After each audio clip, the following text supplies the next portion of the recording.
त्याच्यामुळे तिकडे आले होते. कारण द्रुपद राजा आणि द्रोणाचार्य एकाच गुरुकुलामध्ये शिकले. पण माणसामध्ये किती फरक पडतो लक्षात घ्या. एकाच गुरुकुलामध्ये कृष्ण परमात्मा आणि सुदामजी शिकले आणि एकाच कुलामध्ये द्रुपद राजा आणि द्रोणाचार्य. पण काय परिणाम झाला? कृष्ण परमात्मा राजेच झाले ना. परंतु ज्यावेळेस गुरुकुलातून जात असताना सुदामजी आता गेले, दोघे आपापल्याला गेले. पण आपण पाहतो ना सुदामजीचं प्रेम आणि कृष्ण परमात्म्याचं प्रेम कसं होतं. कारण ज्यांच्यामध्ये सात्विकता असते तेच काय करू शकतात, अशा प्रकारचं वर्तन करू शकतात. मोठ्या प्रेमानं ममतानं. कारण त्यांना ब्राह्मणाबद्दल, गायीबद्दल आणि शास्त्राबद्दल आदर होता. आणि म्हणून आपल्याकडे जर चालून आलेले सुदामजी आहेत तर त्यांचा आदर केला. किती आदर केला एवढं सांगत नाही, तर तुम्हाला सगळ्यांना माहिती आहे. आणि त्याच्यानंतर द्रुपद राजा आणि द्रोणाचार्य यांनी जेव्हा विद्या शिकून परत गेल्यानंतर आता द्रुपद राजा झाला.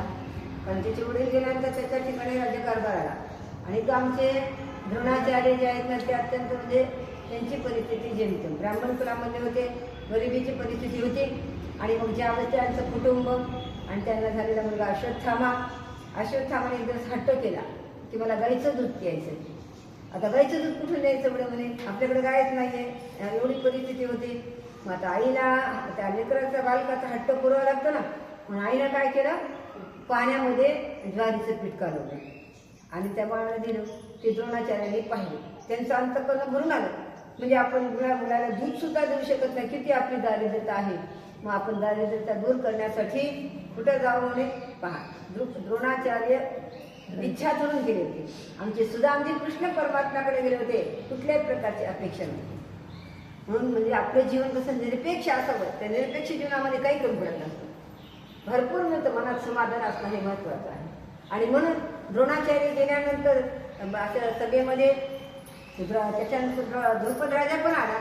आणि याने आल्यानंतर सुद्धा याने काय केलं, स्वागत केलं त्यांचं, म्हणजे बोलले हे.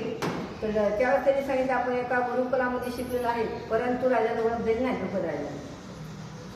आणि म्हणलं माझं वैभव कुठं, तू कुठं भिकारी म्हणे, तुझी माझी माहिती कसं काय होणार नाही, मला काहीच माहीत नाही म्हणे. आणि तू इथं इथून आत्ताच्या आत्ता निघून जा. जर तू नाही गेलास तर तुला धक्के मारून काय केले काढून दिले.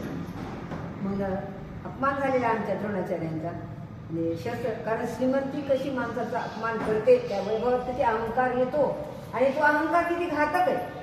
तो अहंकारच आपल्याला येतं, परमार्थ तोच अहंकार घालायचा. त्याच्यासाठी गीता हे शस्त्र आहे, अहंकार नष्ट करण्यासाठी. आणि म्हणून काय केलं, द्रोणाचार्य वापस आले. पण आता त्यांना ठरवलं की आता आपण जायला पाहिजे. म्हणून ते हस्तिनापुरामध्ये आले. पण त्यांनी असं प्रकट नाही आले, त्याने आपल्या